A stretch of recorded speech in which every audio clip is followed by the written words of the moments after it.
What's up guys, welcome back to another video. If you haven't been here before, my name's Nick. I'm an Instagram agency owner from the UK and I help a ton of clients grow their business on Instagram, make money, do what they need to do, and I also run a ton of accounts myself. Have about 3 years worth of experience with Instagram, and this video is just going to be 5 ways that you can organically boost your engagement. So when I say organically, what I mean is there's not going to be any DM groups, no power likes, no sort of just fake engagement or boosted engagement. It's going to be organic ways that you can try to use to boost your engagement.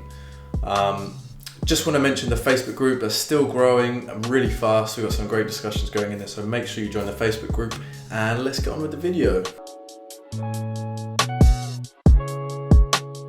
So method number 1 that we're going to be talking about is call to action, CTAs. I've mentioned these quite a few times in different videos if you haven't seen them already. A call to action is just when you're asking somebody to do something for you.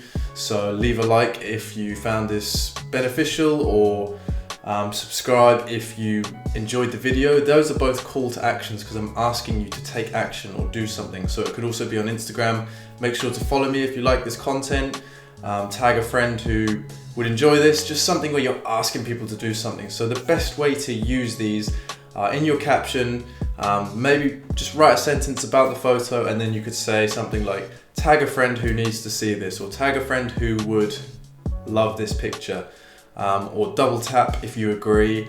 All of these sort of things where you're just asking somebody who's reading your caption to engage with it. So whether it's a comment or whether it's a like, just give them a reason to engage with it, and that can sometimes really skyrocket engagement. So give it a try, experiment with what works, whether you're going to ask people to comment or whether you're going to ask people to like, but that is a surefire way of boosting your engagement. Method number 2 that we're going to mention is timing, and the timing of your posts. So if you're posting more than once a day, some people, if you're growing accounts, quite often you're posting, up to 4 or 5 times a day. So this is less relevant as there's less to test there. But if you're posting once a day or less, the time that you post can be super important. Because if you know anything about Instagram, you know that a post's lifespan and the amount of engagement it gets is very short-lived. So if you post something and you don't get much engagement in the first hour, that post isn't going to be seen by a lot of people. It's going to be prematurely cut off by Instagram, as they're not going to think it's really hot content. So you need to make sure that you're posting at a time that your followers are likely to be online and likely to see your posts, because that will really help engagement in the long run and for that post's lifespan. So if you're a business account, this is pretty simple.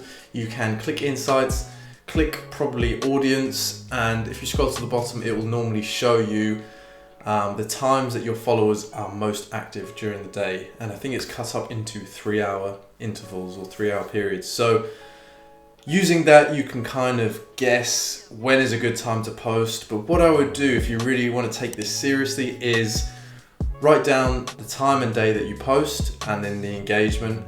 And do that for a few weeks and experiment with different times on different days. And trust me, if you have done that for a month or for a week, for a few weeks, you will see some common trends, and you'll know roughly, within an hour time slot or 2, what is the best time to post. And once you know that, you can pretty much forget about it. You just always post within that time. Method number 3 that we're going to talk about is using hashtags. Hashtags are one of the best ways to get more reach, more engagement, and just get your content in front of more people's eyes, which is pretty much all what Instagram is about, getting people to see your content. So using correctly targeted hashtags, so none of these huge hashtags like #dog, #love, which aren't going to get you any reach, no one's going to see it from that. You need to use properly targeted hashtags. Small hashtags, ideally less than 200k posts if you're a relatively small account, and not a huge amount of post frequency, so you're not getting loads of people posting there.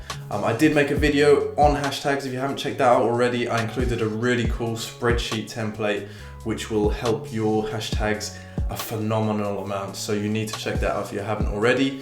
But yeah, using correctly targeted hashtags is almost bound to help with your engagement. Hashtags are one of the greatest ways to improve your reach. Fourth method we're going to be talking about is tagging users, and I don't mean tagging users in the caption or in the comments, I mean tagging users on the actual content. So this actually happened to me the other day. Somebody tagged me in their post. It was another entrepreneur who tagged me in their post, and I actually checked it out, and I left a like. So that's why I kind of even thought about including this in the video, because it does work. It's kind of a discreet way. By tagging people in the video, you can stack them up all in one little thing so it doesn't look really spammy with loads of people tagged when people look at the tags. But it's a surefire way to get people who may be interested in the content to have a look at it. As long as they're not huge accounts who are always getting these things, and as long as they're relevant users, they're most likely going to check it out. And if it's good content, they'll leave some likes or comments on it. So experiment with tagging some users. Don't do it in every post. Don't tag the same users in every post. But if you get more engagement from some other accounts, it's really going to help. So the fifth and final way that we're going to be talking about is the story bait, as I like to call it, where when you do a new post, you either take a picture or a screenshot of your profile and just color in the new post so people don't know what it is, or you take a screenshot of the actual post and just put something in front of it, just so people know that you've got a new post and that they need to check it out. So I'd include some text on there, new post, you don't want to miss this post, just so people will then take the time and go and check. If your content doesn't appear on their newsfeed, but they're looking through your stories, then you might have got somebody who would have never seen that post to go and check that post out. So doing that can be really effective. I wouldn't necessarily do it for every post if you're posting quite regularly, because people will become a little bit immune to that and they don't want to see that sort of bait all the time. But if you've got a new post and you really want to get some engagement on it, put it in the story, because a lot of people see your stories, and then they'll go check out the post. So that's about that, guys, for the 5 organic ways to boost your engagement. Hopefully by using some of these methods, or all of them, you can definitely find some ways to organically increase the amount of engagement on your posts, which is what a lot of people seem to want, more engagement. So if you found some value in this video, hit like, make sure you subscribe. I post twice a week. Make sure you join the Facebook group, and I shall see you in the next video.